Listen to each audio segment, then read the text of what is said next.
gbogbo ẹ̀yin èèyàn wa mo mọ̀ tó kí yín káàkiri orígun mẹ́rẹ̀ẹ̀rin gbogbo ayé bí tẹ́ ti lórí ọ̀fẹ́ tẹ́ ti ń wò wá. Mr. Ola Mike ẹ̀yin tẹ́ ní ó ti tọ́jọ́ mẹ́ta tẹ́ ti gbúròó mi ti Mr. Ola Mike ṣé kò sí nǹkan kan ẹ mọ̀ most of the time èèyàn máa ń busy àwọn iṣẹ́ máa ń jẹ́ kéèyàn ò busy ṣùgbọ́n Mr. Ola Mike tún ti wá tún sọ lórí àwọn nǹkan kan o eléyìí akẹ́kọ̀ọ́ tó lágbára ńbẹ̀. ṣé mọ̀ pé lẹ́nu ọjọ́ mẹ́ta àwọn èèyàn ń fa kí náà ń pè passport international passport wọ́n ń fa ya torí pé inú ń bí wọn lórí gbogbo ohun tó ń ṣẹlẹ̀ ní location 9.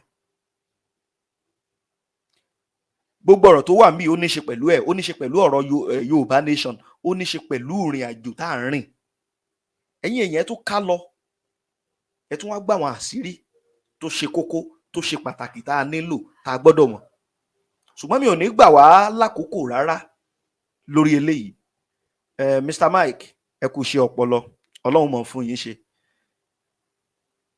orílẹ̀-èdè wa táwọn wò wájú àjọ débẹ̀ ní láṣẹ Èdùmàrè ṣùgbọ́n kí n tó gbé Mr. Ola Mike wọlé ẹ̀yin tó jẹ́ ìgbà àkọ́kọ́ yín rè tẹ́ darapọ̀ mọ́ ìkànnì yìí ẹ má gbàgbé ẹ bá wa subscribe sórí ìkànnì yìí bẹ́ẹ̀ bá ti wá subscribe tán kíní kan ń bẹ wájú ẹ̀ bíi agogo báyìí ni ló ṣe rí ẹ tẹ̀ bẹ́ẹ̀ bá ti tẹ̀ bá bá ń ṣe live show lọ́wọ́ yóò sọ fún yín bá bá fi fídíò tuntun sórí ìkànnì wa kí á ẹ̀yin lẹ́ẹ̀ jẹ́ ní àkọ́kọ́ tí ó sọ fún kí wá tún ṣe yẹn nìkan gbogbo àwọn news update tá a máa ń ṣe lórí ìkànnì wa oríṣiríṣi àwọn ètò tá à ń ṣe ní pẹrẹu lẹ́ẹ̀ mọ̀ gbádùn gbogbo àwọn ètò wa lọ ṣùgbọ́n ẹ má gbàgbé náà YouTube channel Mr. Ola Mike náà wà o Dr. Ola Mike Show lórí YouTube ẹ bá wọn subscribe sórí ẹ̀ náà ó wà very very important ẹ subscribe sórí ẹ̀ ẹ mọ̀ àjẹ́ndá yín lágara ẹ jẹ́ kí n gbé Mr. Ola Mike wọlé ká tún wá gbọ́ gudugbẹ ọ̀rọ̀. lẹ́nujọ́ mẹ́ta yìí àwọn èèyàn kan ń fa ìwé ìrìnnà wọn passport wọn wọ́n ń fàyà ó wà lórí ẹ̀rọ ayélujára àwọn kan ti ṣe bẹ́ẹ̀ rí nígbà kan àmọ́ lẹ́nujọ́ mẹ́ta torí gbogbo làásìgbò àti gbogbo ohun tó ń ṣẹlẹ̀ àwọn èèyàn kan tún bẹ̀rẹ̀ sí ṣe bẹ́ẹ̀ wọ́n tún ń wúrú wáyé mo wá wò ó mo ní ok kò sí láburú ń bẹ̀ o ẹ má sì mí gbọ́ ẹni tí ń bí nítorí ohun tó ń ṣẹlẹ̀ àti gbogbo rúdurùdu rédèrèdè tó fa passport ẹ̀ ya ó lẹ́tọ̀ọ́ sóhunkóhun tó bá wù láti ṣe òun ló nira ẹ̀ èròǹgbà ọkàn ẹ̀ ni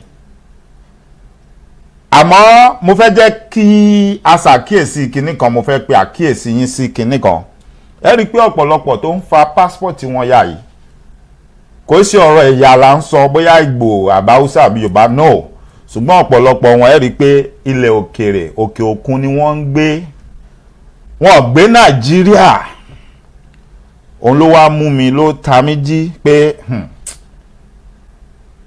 mo ní láti ṣe nǹkan kan a ní láti bára wa sọ̀rọ̀ ká gbára wa níyànjú ìwọ tó bá wà nínú Nàìjíríà lọ́wọ́lọ́wọ́ báyìí tó ń gbé Nàìjíríà má ṣàfarawé o má fa passport ẹ̀yà mo fi ìyọ́nú Ọlọ́run ọba bẹ́ẹ̀ mo fi Elédùmarè bẹ́ẹ̀ mo mọ́rọ̀ bọ̀ lápò ní o mi ò tí ì yọ jáde tán nígbà tí n bá délẹ̀ ohun tí mò ń sọ yóò yé ọ ó rí ìdí tí mo ṣe fẹ́ gbà ọ́ lámọ̀ràn tí mo fẹ́ gbà ọ́ màá sì fi ìtàn kan tó jẹ́ ojúlówó tó jẹ́ òótọ́ kì í ṣe ẹnikẹ́ni ní o èmi gangan ọ̀rọ̀ ara mi ni màá fi ṣàpèjúwe fún ẹ kó lè yé ẹ ojú Ọlọ́run dẹ̀ rí mi ohun tí mo fẹ́ sọ fún yín ìtàn tí mo fẹ́ fi gbé kì í ṣe àròsọ o kò ń ṣe rọ́ o ohun tó ṣẹlẹ̀ sí mi gangan ni o ni mo fẹ́ fi gbé fún yín kó lè yé yín dáadáa bó bá dìde bó bá ní inú ń bí ọ pẹ̀lú gbogbo ohun tó ṣẹlẹ̀ bó bá fa passport ẹ̀yà o lẹ́tọ̀ọ́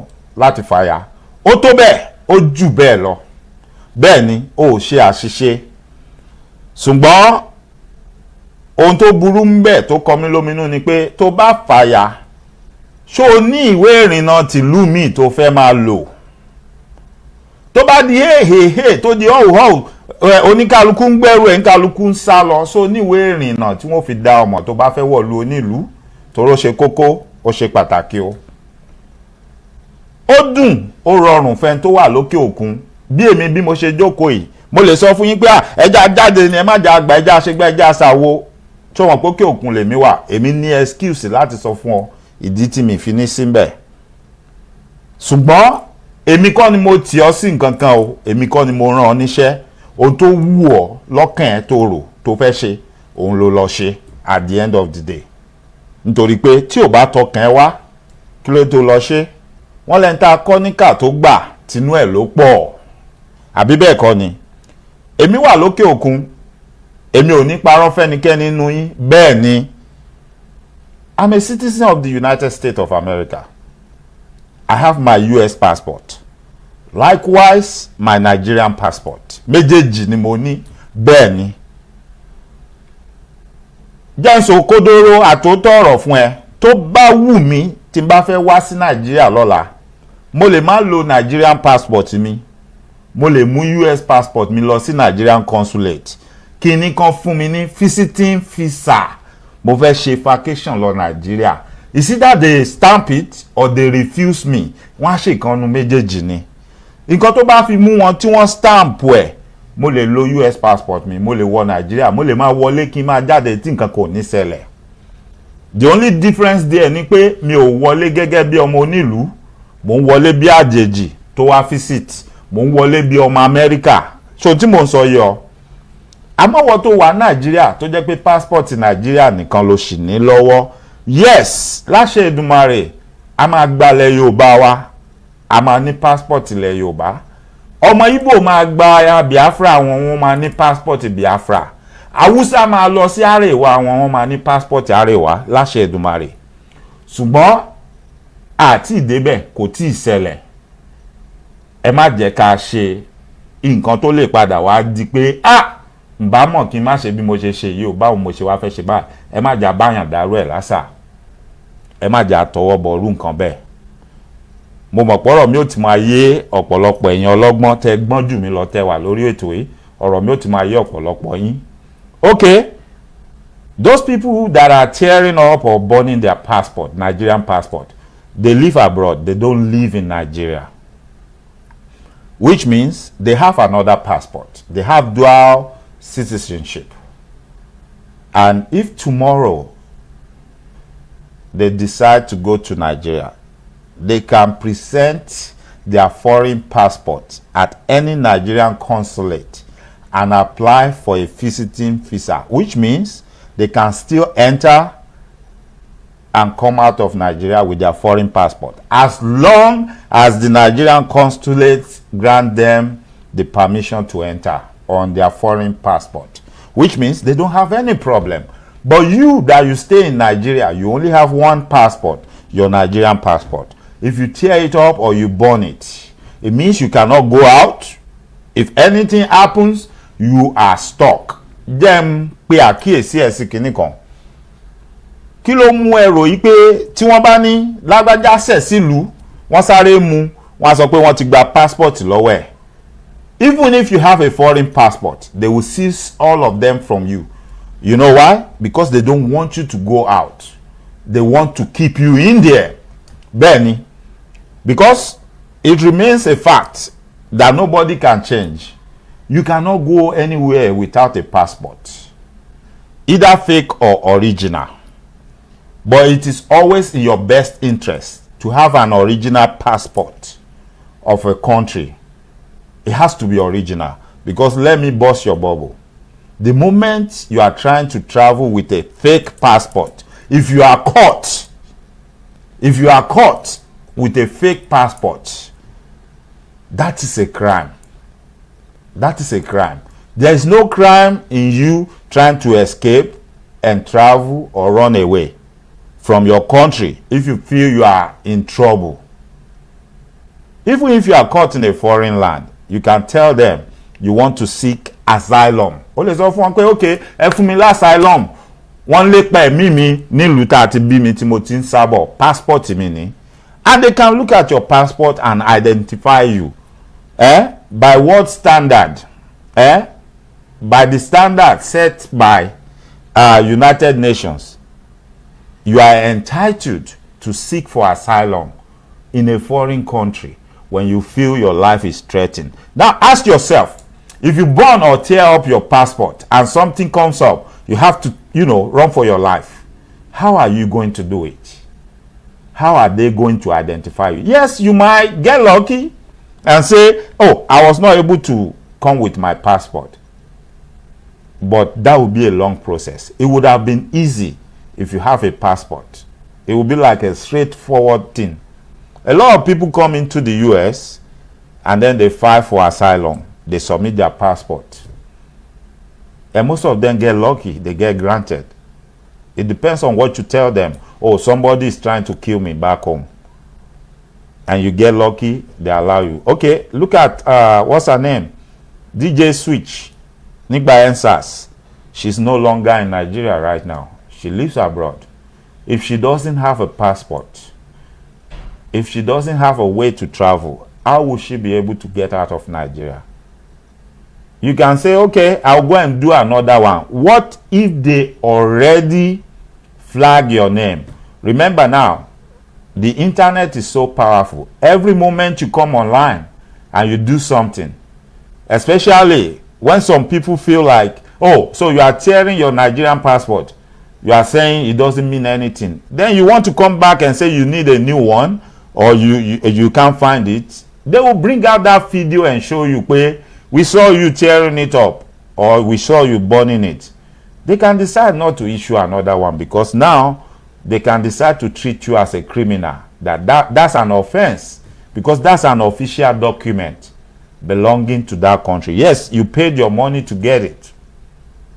In essence, what I'm trying to tell you is, let's be careful. Don't mimic everything you see online. Don't mimic everybody you see online. As I'm sitting down right here, I can decide to go inside my room and bring out my Nigerian passport and tear it to pieces or burn it. That's because I have another passport of another country that I can use to go anywhere I want to go. But you probably have only one, and you don't have any other one yet. I don't care whatever fallacy or whatever story anybody is telling you anywhere. If a passport come and become, don't deceive yourself. Ask yourself, is that passport recognized yet? No. If your answer is no, then you need to think twice before you do anything funny or anything crazy. Now, for me to tell you how powerful your passport is and how powerful everything about you is when you are trying to go to a foreign land, I don't care how you are trying to go in there, or let's say you are already in there. So let's come into my own story now that I want to tell you, my own experience. Before I go further, I'm going to branch somewhere. If my uncle is watching right now with his wife and the people that knew me when I first came into this country, I want to thank all of you for everything you did for me. Ìwọ tí ó bá wà ní America àbí any foreign country, tó bá mọ iye àwọn èèyàn tó dé sọ́dọ̀ wọn gbà tó kọ́kọ́ dé, mo fi yọ́nú Ọlọ́run bẹ̀ ọ́ lásàlẹ̀ pé wọ́n kó kí wọn kó dúpẹ́ lọ́wọ́ wọn. Dúpẹ́ lọ́wọ́ Ọlọ́run pé ó bá wọn pàdé, nítorí pé ìrànlọ́wọ́ ńláńlá, oore ńláńlá ó ní wọ́n ṣe fún ẹ. Irú èmi báyìí, mo mọ̀ lóore. Bí mi bá mọ̀ tẹ́lẹ̀, mo ti mọ̀, because I've come to understand that it matters a lot the kind of help you get when you come into a new country. It don't matter how you came in. Yes, you can come in with all your papers. Yes, I came into the US with all my papers. I had my green card when I came in. I mean, like, I came in legally because I won a visa lottery, right? So I didn't have any problem coming in, and I don't have to hide. But even with that, it's not easy. But with the help of people around me, like my uncle, the wife, and their friends and everybody around, they were able to help me and guide me. It don't matter how much you know, how much you knew from where you're coming from. You are now in a different place, a different land. And the people there, no matter how little they know, whatever they tell you matters a lot. It will help. It will go a long way. The kind of guidance and advice they give you will go a long way. Yes. So why am I saying this? I want us all to understand this. the mentality we always have when we are coming from back home is different from what is obtainable here in the US. So I came in with that type of mentality, thinking, you know, I can wake up anytime and go to my brother's house, my uncle's house, and they should be able to do some things for me. And, you know, back home, I can be in your house as my family member and not worry about how you pay your light bills, how you feed or anything, and just be eating. And nobody will say nothing. But I'm telling you tonight, it's not like that when you go into a foreign land. But most of us, we don't know this. We don't know that the people we are staying with, they are going through a lot to put food on the table, to make sure the light stays on, to make sure there's a roof over your head, to make sure the water is flowing. We don't know that. We are just living large. So I'm grateful and I'm glad, and I'm saying it tonight, for what all the people around me when I came in, for everything they did for me. Because I was so lucky. When I started working, I did not have to spend a dime out of my check. Every time I get paid, I bring my check home, I put it in my luggage. I didn't touch it. I didn't cash it, nothing. So I had like maybe about 20 checks or more. When I finally decided to go, you know, to cash the check, I have to open a bank account. So I decided to go to the bank. I'm talking about in those days when you need to bring 3 or 4 references before they will open an account for you. You just showing up with your passport and your green card or whatever at the bank doesn't mean you can open an account in those days. They need people that are already living here, that are working and are not criminals, to come and be your reference for you to open an account in any bank. I didn't know all that. I walk into the bank. Oh, I want to open an account. So I brought all these checks in, and I laid down my passport, my green card, and everything. And this white woman, looked at me and she was laughing. She said, "Young man, where are you from?" Ìyá mi, tí yín ò dá o, tí yín ò ní bàjẹ́. Ọmọ Yorùbá ni mí láti Nàìjíríà, ẹ dákun, mo fẹ́ ṣí àkáǹtì. And she looked at the check. She saw the name of the company. Said, "You work here." And the funny thing was, ibi tí mo ti ń ṣiṣẹ́, àtọ̀dọ̀ wọn ní báǹkì wọn lè fẹsẹ̀ rìn débẹ̀. So she knows where I work. They said, "Oh yeah, I've been seeing you in that place." Okay, but didn't anybody tell you that you need some references to open an account? I'm like, kò sẹ́ni tó bá mi sọ mi ò tiẹ̀ mọ̀. They said, "Yes, you do." But she looked at the checks. She counted the number of checks, and she looked at the amount on each of the checks. She said, "How are you able to do all this, to keep all these checks? So how have you been feeding? You are working, you didn't cash your check, you are not spending your money. You must have a lot of money." And I was just standing there looking at her like, "Owó, èmi ò lówó kankan. Àwọn uncle mi àti ìyàwó wọn, àwọn náà ń bọ̀ mí, ilé wọn ni mò ń gbé, èwo ni ìwọ ń sọ lẹ́nu." But she now told me, "Well, I need a reference to open an account. I mean, 3 references." So I looked at her, I said, "I have to pay this check. I have to deposit this check today because I'm trying to move to my own place. And I want this done. I've already gotten a place and the landlord is waiting for me to, to make some payment. So I'm actually going to need a blank check or something today so that I can retain this apartment that I just got. So whatever you have to do." So she looked at me. Ó tún máa ń dá lọ́pọ̀lọpọ̀ ìgbà. Oore tí àwọn òbí èèyàn ń ṣe, kò síbi téèyàn ò ti lè gba oore yẹn. Kò sígbà tí Ọlọ́run ò lè san oore fún yàn. Ìyáàfin òyìnbó ni. Ó wá sọ fún mi, ó ní it's not common láti rí dúdú tó save owó tó save check ìjọba ẹ̀. Ó ní but I can see something. You are not actually from here. So maybe that is a factor in what I'm seeing. Ó wá ní, "I'm going to help you." Ó ní manager bank yẹn, ó ṣẹ̀ṣẹ̀ di manager bank yẹn ni. Ó ní, "I've just been promoted to the manager and I'm going to do something that we don't normally do for you today." ó lóun máa dúró as number one reference fún mi based on nǹkan tóun rí i pé kò common láàrin dúdú kí èèyàn kó check ìjọba kó má nà. ẹ rántí pé mo ní kí ló fẹ́ mi láǹfààní àti kó check ìjọ torí pé ọrùn ọ̀nkú mi àtìyàwó ẹ̀ lèmi ń jẹun sí tí mò ń gbé sí so kò sí èyí tó kàn mí mi kò sí nǹkan tí mo fẹ́ fowó yẹn ṣe so ó wá gba check yẹn lọ́wọ́ mi ó wá pe àwọn méjì lára àwọn tó tún ń ṣiṣẹ́ nu báǹkì yẹn ìwọ ẹ má bọ̀ àjọ fíìlì fọ́ọ̀mù ìfarakùnrin ni àwa mẹ́tẹ̀ẹ̀ta la máa ṣe reference ẹ̀ mo jẹ nínú oore àti àánú tí àwọn òbí tèmi náà tán ti ṣe sẹ́yìn ni èèyàn dúdú náà ṣe fún èèyàn funfun náà ṣe fún àfin ni ọkùnrin ni obìnrin ni arọ ni ó buké sẹ́yìn ni èmi ò mọ̀ àmọ́ mo mọ̀ pé ń jọ yẹn àánú ni mo rí gbà nínú oore táwọn òbí mi tí wọ́n ti ṣe sẹ́yìn mo jèrè ẹ̀ ń jọ yẹn wọ́n ṣí àkáǹtì mi fún mi bí mo ṣe ń bá yín sọ̀rọ̀ yẹn lọ́wọ́lọ́wọ́ yìí tí n bá wọnú báǹkì yẹn lọ́la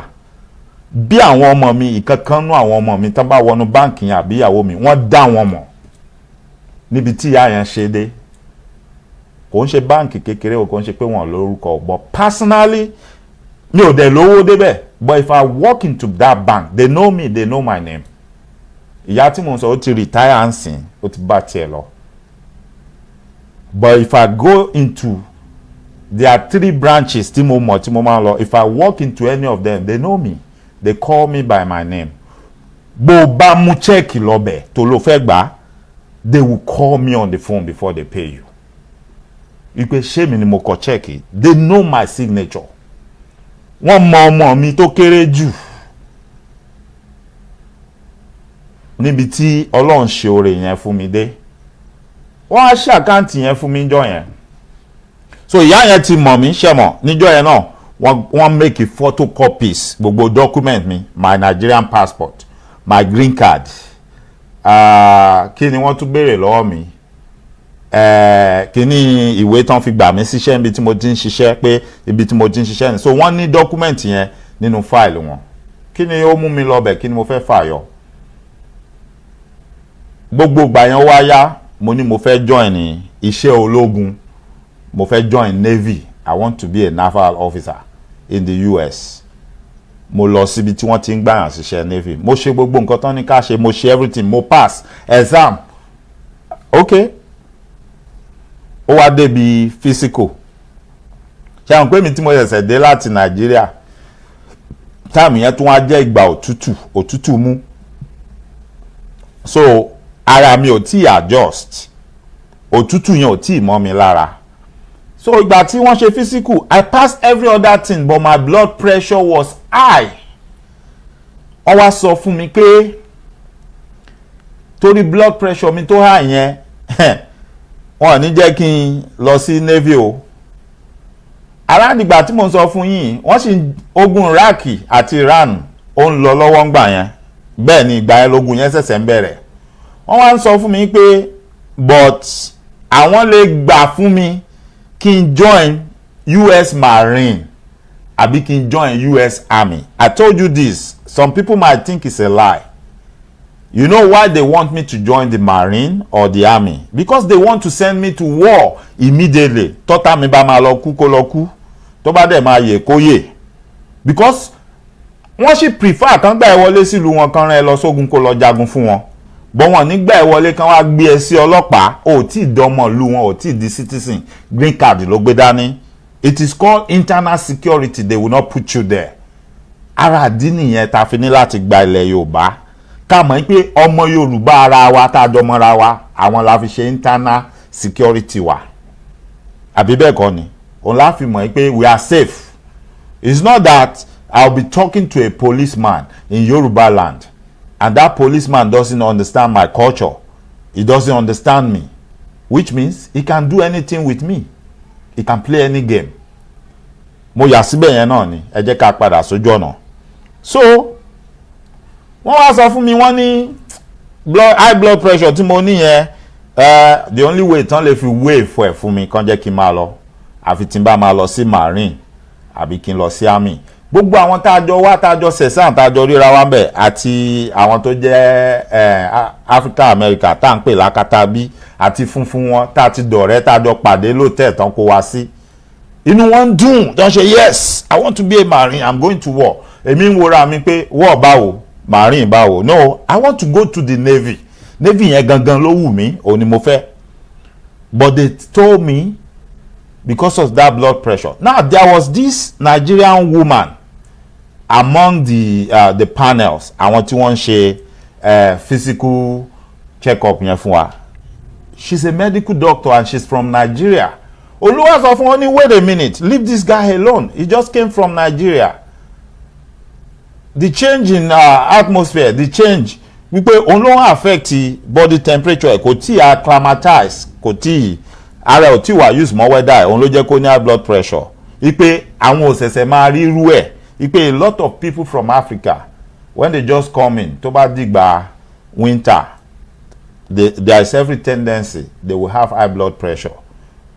Wọ́n ṣá insist wípé no, wọ́n wá ní okay pé nǹkan tó lè ṣe fún mi. Wọ́n ní thank you alàgbà Kòfó Ṣọlágbadé, mo rí yín bẹ̀ alàgbà Àríyọ̀ Ọlámídé, alàgbà Èjìkúnmi Ìfẹ́dọ̀tun Owólabí, mo rí yín bẹ̀ ṣé gan ni. Ìyáàfin Esther Adétóun Ewétúgà JP, mo kí yín, ẹ káàbọ̀ sórí ètò, thank you. Ọpẹ́ Olúwa ni ẹ káàbọ̀, ẹ ṣé gan ni, mo kí gbogbo wa o. Gẹ́gẹ́ bí mo ṣe ń bá ọ̀rọ̀ bọ̀, wọ́n ṣá insist. Ìyá yẹn náà ń bá wọn fà á pé why do you want to treat him like that? Ó qualify, ó ṣe exam, ó pass, ó ṣe gbogbo nǹkan, everything wà okay.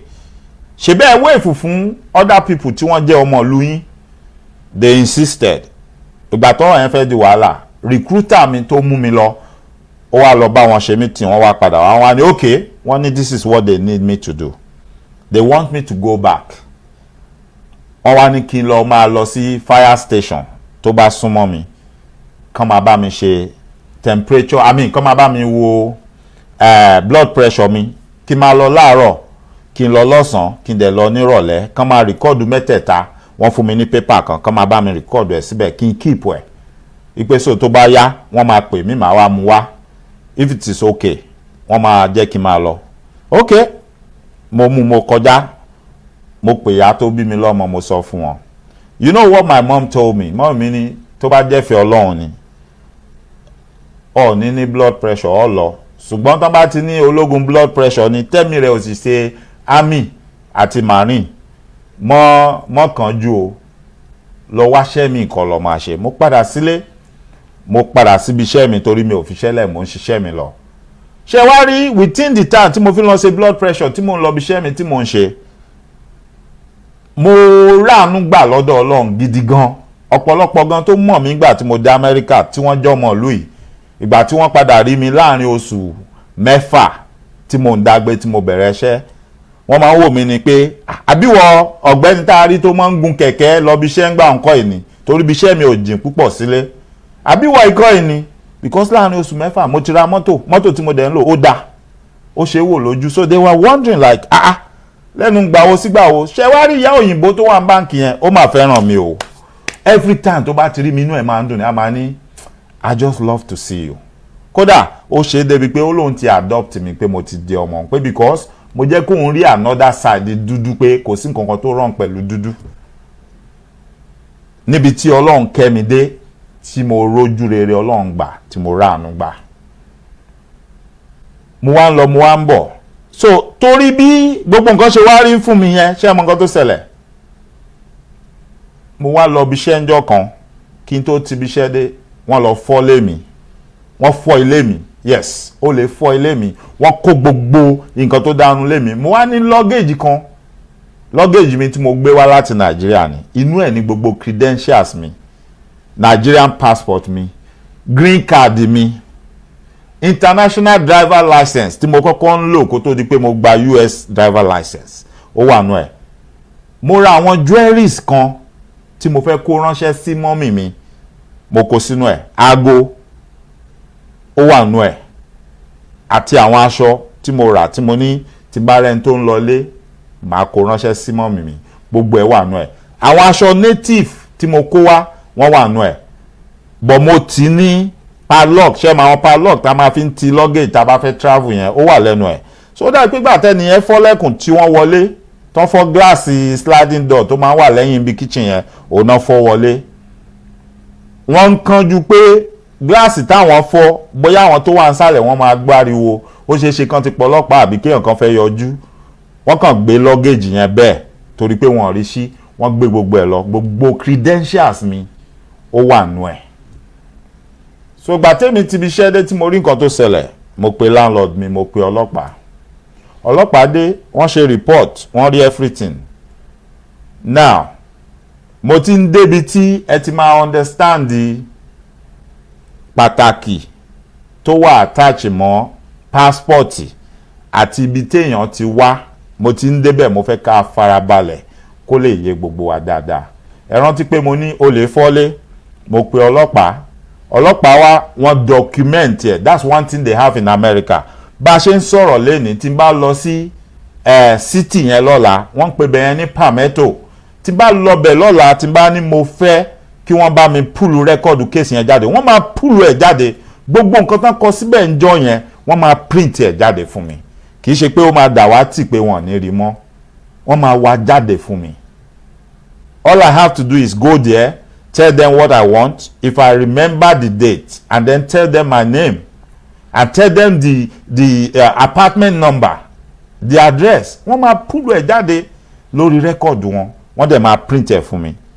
Wọ́n á fi stamp wọn sí pé yes, ẹni yóò parọ́ o, òótọ́ ni nǹkan tó sọ pé ó ṣẹlẹ̀ ló ṣẹlẹ̀. Wọ́n máa mú fún mi.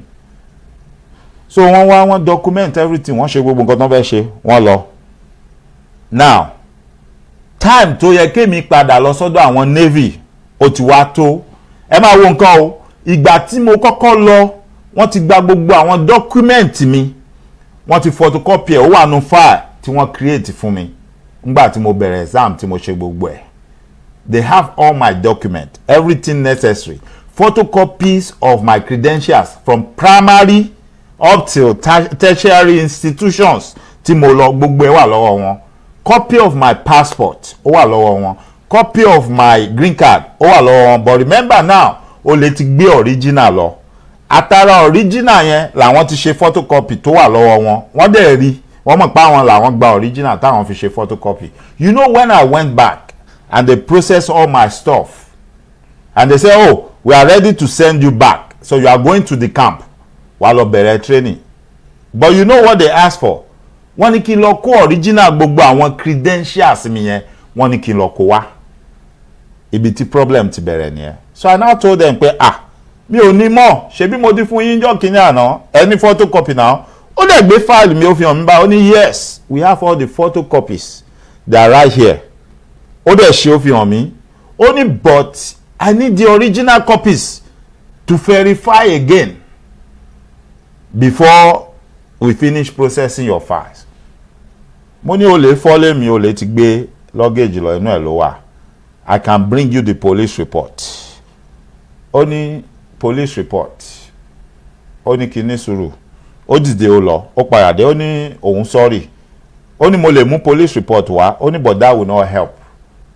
Ó ní okay, do you have any form of identification right now that identifies you, that says it is you and that shows where you came from? Remember, luggage tán gbé, even my birth certificate and everything, they are all in there. I don't have nothing except my driver license, US driver license. Bọ̀bọ́ yẹn wá wò mí. You know, because of that, lọ́dún yẹn lọ́hùn, ọjọ́ tó yẹ kí wọ́n process file mi kan sọ ìgbà tí máa padà wá, tí mo máa lọ camp, tí máa lọ bẹ̀rẹ̀ training, wọ́n sọ fún mi pé àwọn sorry, wọ́n stop gbogbo processing yẹn. You know what he told me? Only right now as you are standing in front of me, you are a nobody. We don't know where you came from. Honestly speaking, níwájú Ọlọ́run ọba téèyàn gbọ́dọ̀ pè jẹ́ rírọ́. Only as you are standing in front of me, you are a nobody. We don't know where you came from. Money, but you are the one that made photocopies from my original. Only yes, I know that, but nobody will believe me.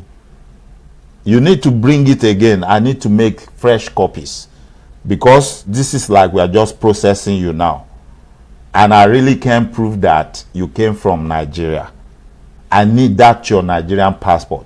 I need your birth certificate. Where are they? ó ní kí n lọ mú wá.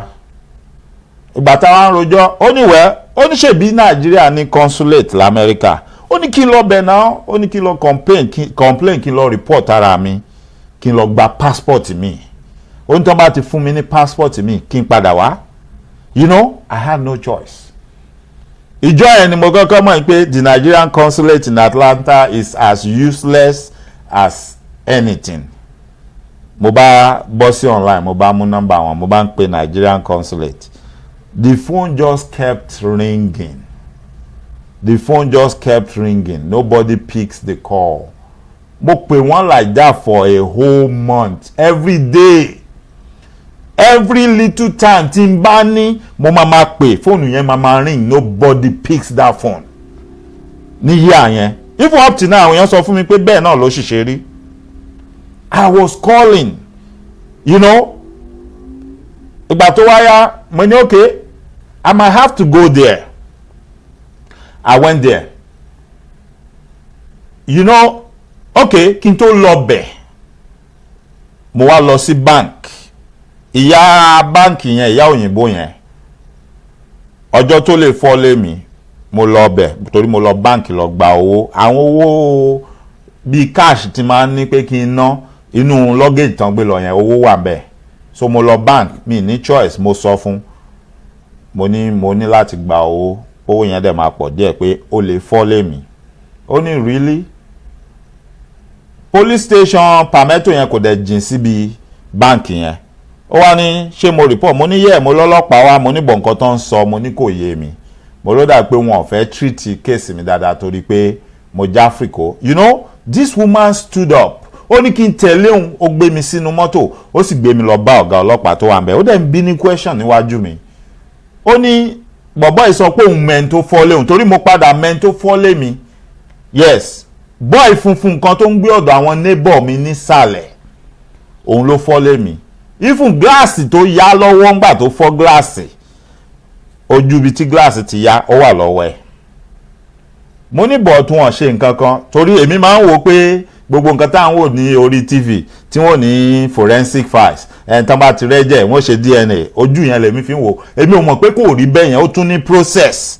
Èmi ò mọ̀ pé wọ́n lè dédé lọ arrest èèyàn. Ó gbọ́dọ̀ kọ́kọ́ ṣe nǹkan kan náà tí wọ́n máa torí ẹ̀ mú tán bá wá mú wọ́n wá ní you know what, a fẹ́ gba DNA ẹ̀ tán bá wá gbà wọ́n wá lọ compare sí evidence torí ẹ̀jẹ̀ tó yí bedsheet mi nínú yàrá nígbà tó ń gbé luggage tó ń kó àwọn laptop ọwọ́ tó dà lórí bẹ́ẹ̀dì wọ́n gé gbogbo ẹ̀ wọ́n mú lọ wọ́n láwọn máa fi pamọ́ sí evidence. Bẹ́ẹ̀ mi ò mọ gbogbo yẹn, mi ń yarí mò ń bínú. Ìyá yẹn wá débẹ̀, ìyá yẹn náà wá sọ fún pé no, pé kò ń ṣe anything like that, pé àwọn ń ṣọ́ bọ̀bọ̀ yẹn pé bọ̀ àwọn ò ní láti sọ fún mi wípé even tó bá wa mọ́tò kọjá lásán tíná mọ́tò yẹn kan bá fọ́ àwọn máa dá dúró, ó dìgbà táwọn bá kọ́kọ́ arrest ẹ̀ káwọn tó máa wá process ẹ̀ lọ síbi kéèsì tèmi pé bọ̀ tí ò bá ṣẹ̀ṣẹ̀ kankan níwọ̀n bá àgbà tí ò sẹ́ni tó ka mọ́bi tí ó ti ń jalè yẹn gangan tẹ́ni yẹn ṣetán láti dúró láti testify pé ọ̀gbẹ́ni mo rí ẹ ìwọ ló fọ́ gíláàsì tó wọnú lé bọ̀bọ̀ yìí wípé àwọn ò lè lọ mú. Ó gbọ́dọ̀ kọ́kọ́ ṣe nǹkan kan náà, ó lè jẹ́ ẹ̀ṣẹ̀ míì ló máa ṣẹ̀. Even bó ṣe wà yẹn tó bá lọ patí tán bá náà já ó gbáyàn létí lásán táwọn bá mú táwọn dẹ̀ ti mọ̀ pé mo sọ pé mo suspect ẹ̀ àwọn máa process ẹ̀ lọ síbi kéèsì mi but not until then. Ìyá yẹn wá wò mí lójú, ìyá yẹn wá ní kí n já lọ. Gbàtà wá kú ó wá bí mi ó ní kí la lè ṣe. Mo ní mi ò mọ nǹkan tí mo lè ṣe mọ́ pé mi ò mọ ibi tí mo lè lọ. Òun ló wá sọ fún mi ó ní okay first thing first jẹ́ ká kọ́kọ́ lọ gba social security card ẹ padà. Let me take you to the social security office. I have photocopies of all your documents when you open your account. Let's go to the office. I will bring them out. We will make extra photocopies. Ìgbà yẹn mo ti ń lọ sí school, mo ń lọ sí school náà. I will give you photocopies that you can keep and then we will go together. I will go and talk to them and see what we can do. Ó tẹ̀lé mi lọ sí social security office. Ẹni tó bá mọ Atlanta dáadáa láti Palmetto a lọ sí Newnan. That's a long way. Ìyá yẹn wà lẹ́nu iṣẹ́ ó fi ṣẹlẹ̀ níbi tí mo ráàánú gbàdé. Ó tẹ̀lé mi lọ. Kò ṣe pé mi ò lè lọ fúnra mi. but ó tẹ̀lé mi nítorí pé kò fẹ́ kán máa fojú èèyàn tó dúdú àbí tó wá láti Áfíríkà wò mí. Ó fẹ́ tó jẹ́ pé tán bá ti róhun kán lè tètè ṣe nǹkan tó bá yẹ kán ṣe fún mi. Mo rí àánú yẹn gbà lọ́dọ̀ Ọlọ́run. Ọlọ́run rán ya yẹn sí mi. Àgbàlagbà lẹ́ni tí mò ń sọ yìí o. Ó wá gbé mi lọ àwa débẹ̀ àjókòó gbà tó yá wọ́n pè mí. Ó tẹ̀lé mi dé káńtà wọ́n bí wọ́n ní báwo ló ṣe jẹ́ sí. Ó ní bank manager lòun, ó fún wọn card. Ó ní mo open account lọ́dọ̀ àwọn. Ó ní originally pé gbogbo original document yẹn òun rí táwọn tó open account fún mi. Wípé but now kàn wo police report pé kódà òun lọ sí police station yẹn òun bí wọ́n pé ó lè fọ́lé mi lóòótọ́ wọ́n ti kó gbogbo kíní lọ bọ̀ gbogbo káàdì mi gbogbo everything mi ló wà ńbẹ̀. The only thing tí mo ní ìsìn ni driver license. Wọ́n wá ní okay wọ́n ní kó lọ jókòó wọ́n gba photocopy yẹn lọ́wọ́ ẹ̀ wọ́n wo gbogbo nǹkan tán máa wò wọ́n wá process new social security number fún mi. Just the card because it's going to be the same number but I need that card. I need it because tí mi bá rí there is a problem. Mo mọ nọ́mbà mi lórí but even tí n bá fẹ́ wáṣẹ́ gan wọ́n máa béèrè káàdì yẹn because wọ́n máa make photocopy ẹ̀ wọ́n máa fi sínú file. So a kọ́kọ́ lọ gba káàdì yẹn náà gbàtà gba káàdì yẹn tán níjọ́ yẹn a ṣe processing wọ́n ní wọ́n máa send ẹ̀ pé mo máa rí nínú mail. Ìyá yẹn gbé mi àlọ́lé mo kí mo padà síbi iṣẹ́ mo ń ṣe tèmi. So ìgbà tó yá káàdì yẹn dé kò pẹ́ sígbà yẹn lọ títí mo wá lọ sí Nigerian Consulate. I went there in person. I went there to talk to them. Ìgbà tí mo débẹ̀ you need to see how rude they are. Wọ́n ní dá ẹ lóhùn wọ́n máa fi ẹgún lágún gidi tó bá dẹ̀ ti débẹ̀ àwọn ọmọ mọ́là ló máa bá tí wọ́n pọ̀ ńbẹ̀ àwọn Haúsá. And the few Yorubas that you will find there they won't even look at your face.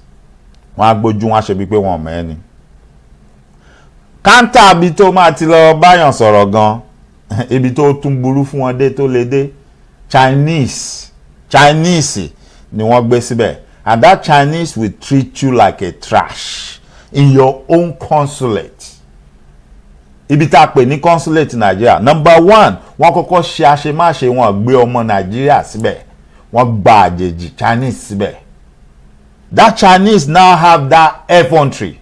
She has the guts to talk to you anyhow and treat you anyhow and nobody will check her. Nobody will say nothing to her. A máa pariwo máwọn èèyàn ni. A máa sọ oríṣiríṣi sí yín ni and none of them will even check her pé come you can't talk to our people like that. Àṣẹ lóore ta fún ẹṣẹ́ ń bí ni torí tí wọ́n la ṣe gbà ẹ́ síbí àbí bó ṣe yẹ kó jẹ́ kọ́ yẹn. So I went there they were doing all that stupid stuff but luckily mo tún ráàánú gbà ń bẹ̀ ìjọ yẹn jọjọ tí wọ́n kọ́kọ́ gbé a new person wá sínú ọ́fíìsì yẹn ẹni yẹn rí mi I think he saw the last name ó lọ wo last name mi gbà tó yá èmi ò dẹ̀ mọ̀ bó ṣe jẹ́ ó ṣàwá láti ta ó dó sẹ́gbẹ́ mi wá ń bá mi sọ̀rọ̀ gbàtà wá ń sọ Yorùbá ló ń sọ bíi tèmi ọmọ Èkó ni mi ò ní dárúkọ wọn for security reasons. Ó wá ní ó lọ́mọ Kwara ni mí mo ní ẹ ó wá ń sọ fún mi ó ní that name àṣà sọ̀rọ̀ at length ó wá ní so ṣé báyìí ní ẹ bàbá mo ní yes ó ní okay orúkọ mi ń jẹ́ báyìí ó dẹ̀ fún mi ní card ó ní wọ́n ṣẹ̀ṣẹ̀ gbé òun wá bí ni ó ní in fact ó ní nǹkan tí mo bá wáyé òun gangan lòun máa sign sí tó máa append the signature òun sí ó ní just go come back tomorrow you will see a change tomorrow when you come. Ó ní tí bá ti dé ó ní kí n dárúkọ mi fún that same Chinese woman tó ń bú mi tó ń sọ̀sọ̀kúsọ yẹn ó ní kí n dárúkọ mi fún kí n dẹ̀ sọ orúkọ òun pé mo fẹ́ rohùn mo ní okay sir mo bá gbalé lọ lo and behold mo dé njọ́ kejì lóòótọ́ bí mo ṣe dé káńtà yẹn tí mo wò yára lójú tí mo ní orúkọ mi báyìí kí n tiẹ̀ tó sọ fún pé mo fẹ́ ó ti lọ bilẹ̀kùn ó ti ń ṣílẹ̀kùn ó ti ń ṣe welcome sir ó ti ń gbọ̀n ó ti sọ pé welcome sir ó dẹ̀ mú mi wọlé mo wọnú ọ́fíìsì ẹ̀gbọ́n yẹn rẹ́rìn-ín wọ́n ní àbúrò máa wòran o ẹni tó bú ẹ lánàá I will set her right wọ́n dẹ̀ sọ fún wọ́n ní kó bí mi pé kí ni mo fẹ́ tea or coffee mo ní coffee òun ló lọ po coffee tí mo mú wá pẹ̀lú respect wọ́n ní kó lọ po kọfí wá fún mi, wọ́n treat fọ́kọ̀pù ẹ̀, wọ́n jẹ́ kó yé pé àwọn tó ní ibi tó jókòó sí ni torí tí wọ́n ló ṣe ń jẹun, you cannot be treating. Now is he going to do that for everybody that comes there, or was he just doing it for me? I don't know, but I know they treated me right that day. Wọ́n dẹ̀ fi gbogbo kinní mi hàn mí, wọ́n ní ṣe passport yẹn ní passport tó jẹ́ pé wọ́n ti ń sọ fún mi pé in the next 1 month gan mo lè má rí gbà. Mo bá níwájú ẹ̀gbọ́n yẹn sọ fún mi pé passport yẹn ní I just need to sign it and they will take it upstairs. Don't worry. Normally they are supposed to send it in the mail, but I'm going to make sure you take it with you today. Mo gba passport mi kú ńbẹ̀ ńjọ́ yẹn. Mo gbà kú ńbẹ̀ ńjọ́ yẹn. I didn't have to bribe nobody. I didn't have to do nothing. Mo tún ráàánú gbà níbẹ̀. Èmi nígbàgbọ́ pé oore tí àwọn òbí mi ti ṣe síwájú fún ọmọ ọlọ́mọ táwọn náà ò mọ̀ rí, òun lèmi náà ń jẹ. Àánú yẹn lèmi náà ń jẹ. I was not special. There was nothing else. But I just found favor with God and men. And also women. Ọlọ́run kan ṣe mí láàánú, Ọlọ́run fún mi lóore ọ̀fẹ́ yẹn. Mo gba passport yẹn, ẹ máa wo ṣe Ọlọ́run o. Mo wá mú passport yẹn, mo wá ń lọlé. You know what I told myself? Mo ní Ọlọ́run ò fẹ́ jẹ́ kí n ṣiṣẹ́ ológun, mi ò ṣiṣẹ́ ológun mọ́. Màá máa lọ sí school mi. You know? Mo dẹ̀ délé, mi ò pè wọ́n, mi ò lọ. Guess what was funny? Àwọn náà wá ń wá mi tán tún wá ń lé mi ká. Wọ́n wá ń fi káàdì sẹ́nu ọ̀nà mi. Wípé kí n wá sí ọ́fíìsì, ṣé mo ti lọ yanjú ọ̀rọ̀ passport mi? Ṣé mo ti rí passport mi padà? If I have not, kí n wá, àwọn lè help mi bí màá ṣe get passport mi padà. But in a nutshell, nǹkan tí mo fẹ́ jẹ́ kẹ́ ẹ mọ̀ gangan ni pé it is very important. Even kó lọ sílùú mi, kó ti ní ìwé ìgbélùú, ó ti yẹ kó ti ní ìwé ìgbélùú. That your birth certificate tó mú wá láti ibi tí ìlú abínibí tá ti bí ẹ, àti passport tó mú wá láti bẹ̀, ó wà very very important to you for certain reasons.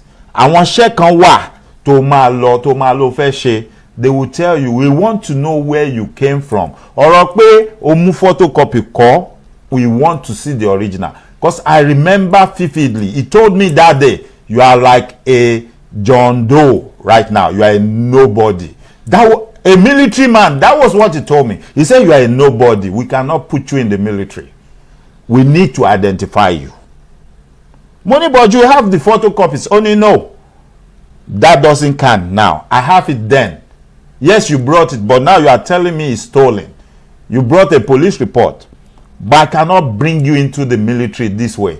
I need to see all your documents again and make fresh photocopies. But right now, as you are standing in front of me, even though I have the photocopies from the first one, you are a John Doe, a nobody, without your Nigerian passport, without your birth certificate. Ká ní pé mo rí birth certificate mi mú jáde without my Nigerian passport, it will be okay. But I didn't have none of those. All of them were stolen. I became a nobody in another man's land, even though they have photocopies of my documents. So I'm telling you tonight, take for instance, God forbid, ó di hey, ó ń ṣe Yoruba nation, ó ń ṣe agitator, wọ́n lé ẹ, wọ́n lépa ẹ̀mí ẹ, ó dẹ̀ ti fa passport ẹ̀ ya, ó ní country randanrandan, àbí ó ti lọ gbé òpó ẹ síbì kan, wọ́n sọ pé wọ́n ti ní new passport kan bì kan, new passport tí ò tí wà recognized. Don't get me wrong, it's a good thing and we are going to get there and we are going to use it. It's going to work. Tó bá jẹ́ yẹn náà ni Elédùmarè ti kọ pé passport wà nìyẹn, òun náà ni, kò sẹ́ni tó máa yí padà. But don't count your eggs before they are hatched. Don't. And don't mimic somebody you see online tearing their passport. Remember now, we live abroad, you live in Nigeria. There's a difference. And you need to understand another thing. You need to be your own man You need to be your own woman. Don't let nobody push you around. Do what you want to do by yourself. That comes straight from your heart. Not because Michael says so. If Michael says so, do you feel that's the right thing to do? Are you convinced in your heart? Don't do it because Michael says so. Think. Ask yourself, do I want to do this? At the end of the day, whatever the outcome, am I ready to face the consequences? Or am I going to come out here and blame Michael and say Michael sent me? No. Ask yourself first.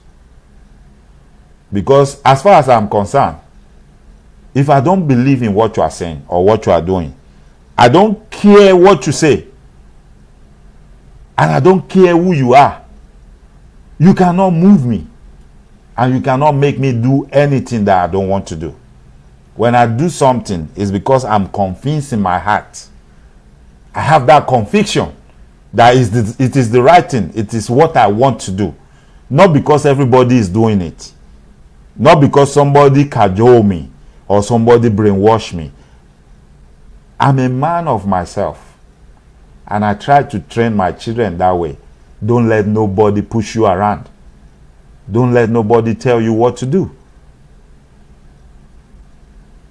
If you want to know if you are a leader, it starts from you yourself knowing that you have a strong conviction that nobody can just push you around. Because if you are somebody that everybody will push around, forget it. You cannot be a leader. And who told you that you are not a leader? You are the one that will train yourself to be that way. You are the one that will tell yourself that, yes, I can do it. There is nothing nobody is doing that I cannot do. I can even do it better. I can give the people the best. Does that mean you are going to be a leader? If you are not destined to be a leader, you are not going to be. But people will still see that in you. And that respect will be there for you. Don't just be a pushover that people will just push around or talk to anyhow or use you as a tool. Because guess what? At the end of the day, when they use you as a tool, you will be abandoned at the end of the day. And somebody else will be reaping what they use you for. You can even thank God if you don't lose your life. I'm appealing to you tonight. The fact that you see people doing something online or somebody come out and say, yeah, passport. Think twice. Do you have another passport like him or like her? As I'm talking to you right now, I have both passports, US and Nigeria. And I can use either one of them to come in and out of Nigeria. The only difference there is if I have my Nigerian passport, I don't need a visa to come to Nigeria. I can just book my flight and say I'm going to Nigeria. I don't need to go to the consulate. As long as my Nigerian passport is still valid, it's not expired, I can decide tonight, oh, I want to go to Nigeria in 2 days' time. I can buy my ticket and know that I'm flying in 2 days' time because I have a valid Nigerian passport. Now, if I don't, then I need to take my US passport or my UK passport or my Canadian passport and then go online, pay the fee for a visa and submit my passport at the Nigerian Consulate for them to stamp it with a entry visa for me to visit Nigeria. Even though I believe Yoruba land is my fatherland, is my motherland. But now, I don't have the passport to get in there. But I have another passport. So they are going to treat me as a stranger to enter my own land because I don't have the right passport, right? But I can still enter as long as they grant me permission to enter. But for you, that you only have that Nigerian passport and you tear it up because you saw me tearing mine up or you burn it, Mr. Man, Madam, you are going nowhere. You can't go out and you can't come in. You are putting yourself at risk. Don't do it. Except you know you already have another traveling passport somewhere and you just want to deceive people. But I advise you tonight, Don't say because everybody's doing something, you want to join a bandwagon and do it. Think twice, so that you don't become a John Doe, a nobody. Even if you are going to seek for asylum, questions will be asked. It will even be better if you have your passport. Even if it's expired, as long as it's original. When they see you and you tell them your story, you tell them why you are running away, they can still consider you, but they will verify that passport to be sure that it's authentic, because they want to know who you are.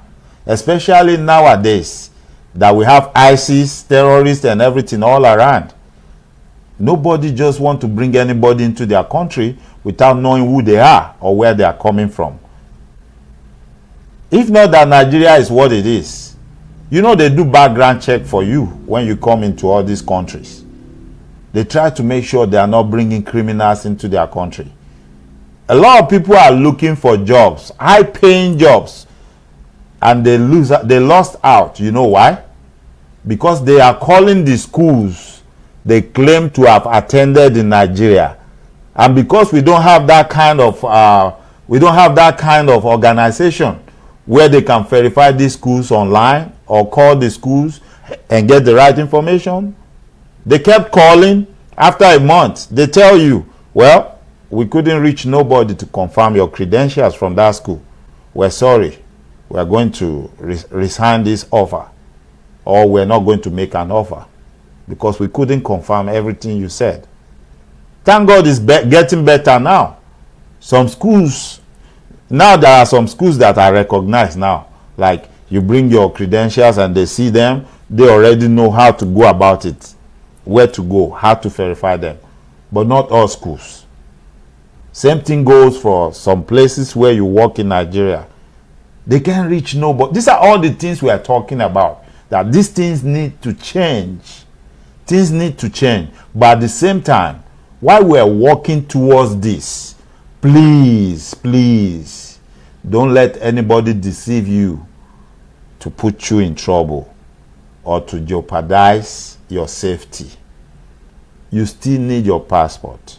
That is why when the Nigerian government, when they are fighting against somebody, the first thing they do is they take all their passports away from them. That is them trying to make sure you cannot go out. We got you. Look at Showore. Showore is still in Nigeria. He can't go nowhere because they took his passport. Not just Showore. There are other people like that. There are other people like that I don't want to mention their names. Oh, you can say, okay, I'll go and do a fake one. Shebi Kinsha escape uni. Well, you are going to have to thank your stars and thank your God if you are not caught.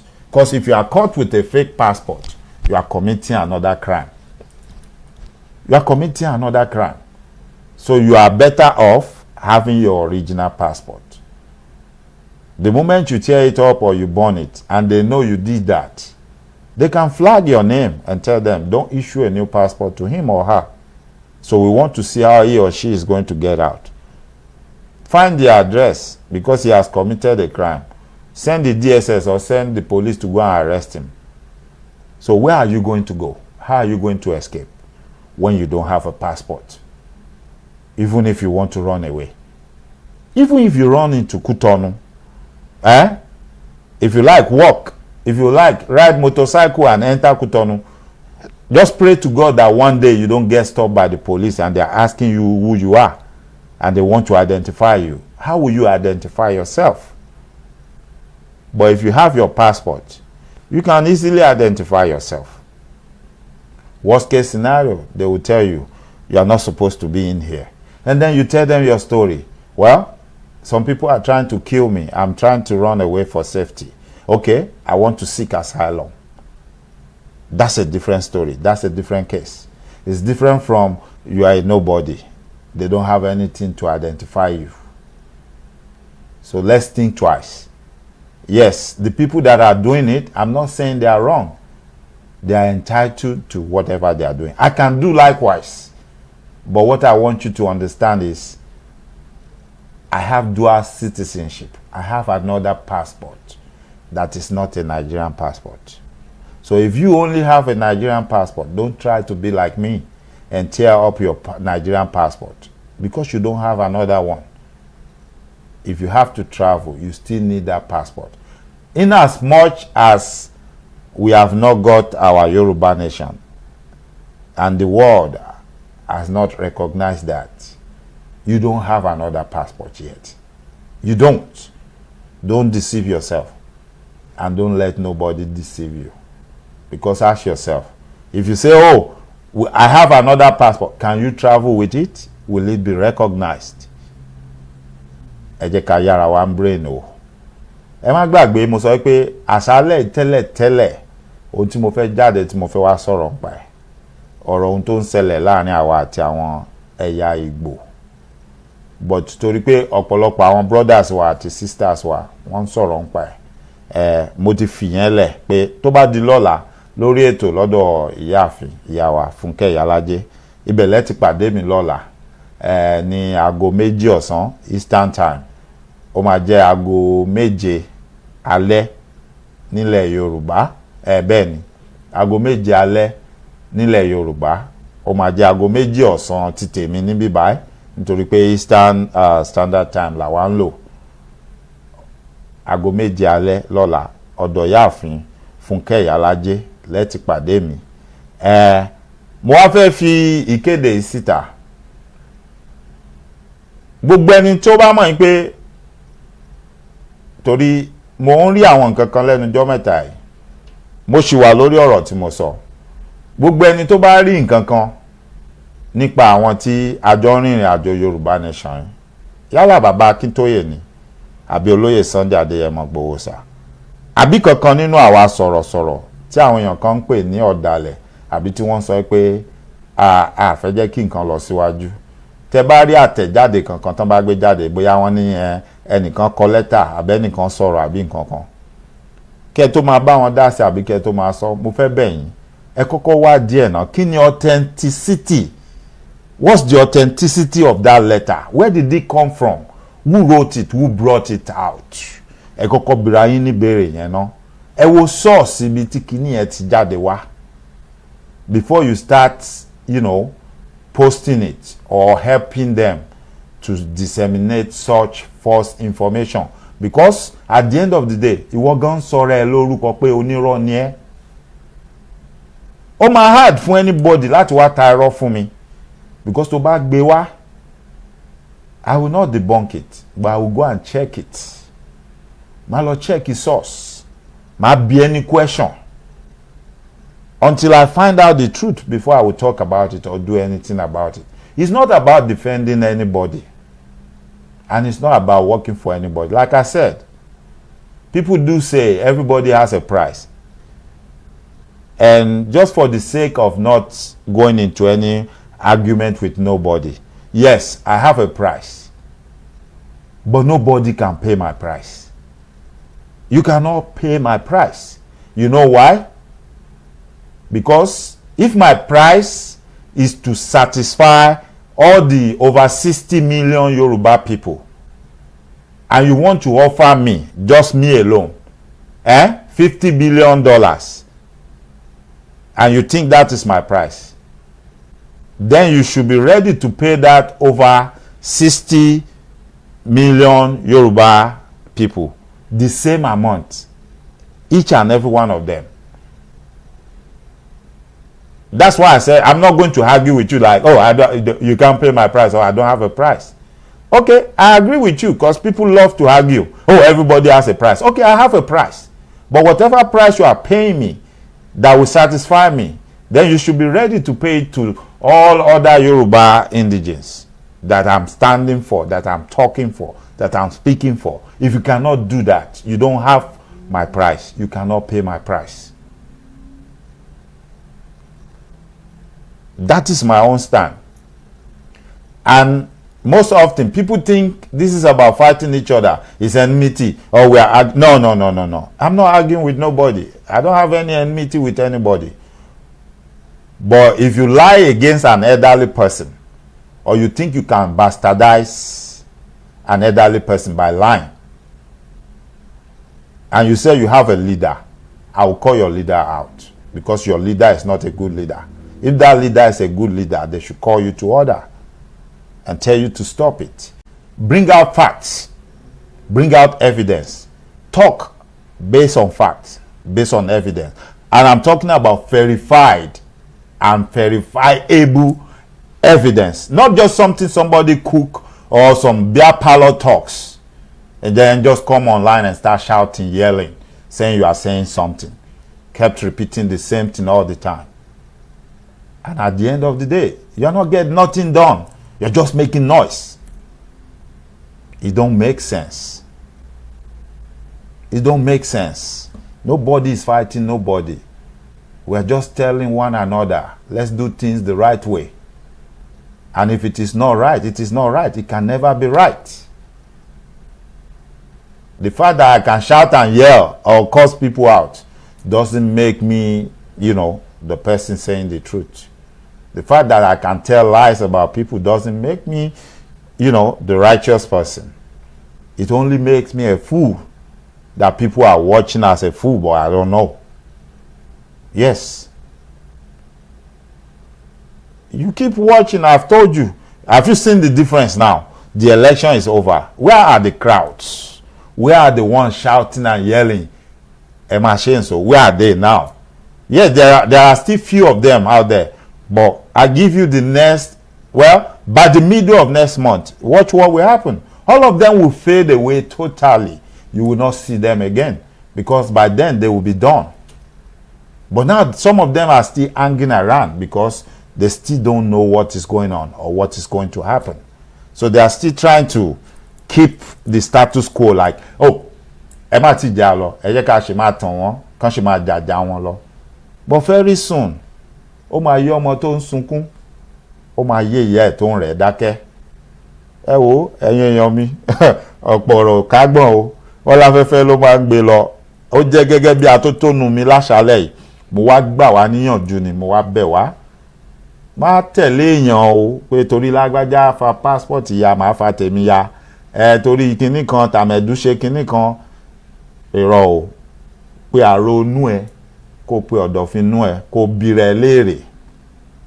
Tó bá di họ́họ̀họ́, tó di ẹlẹ́rùgbẹ́rù ẹ̀, ṣé o níbi tó máa gbé gbà? Èmi níbi tí máa gbé gbà, ó ti bá fa títọ̀dọ̀ tèmi ya. Mo sì ní another passport tí mo lè lò. Bọ̀ ṣé wọ́n ní kó tó copy mi?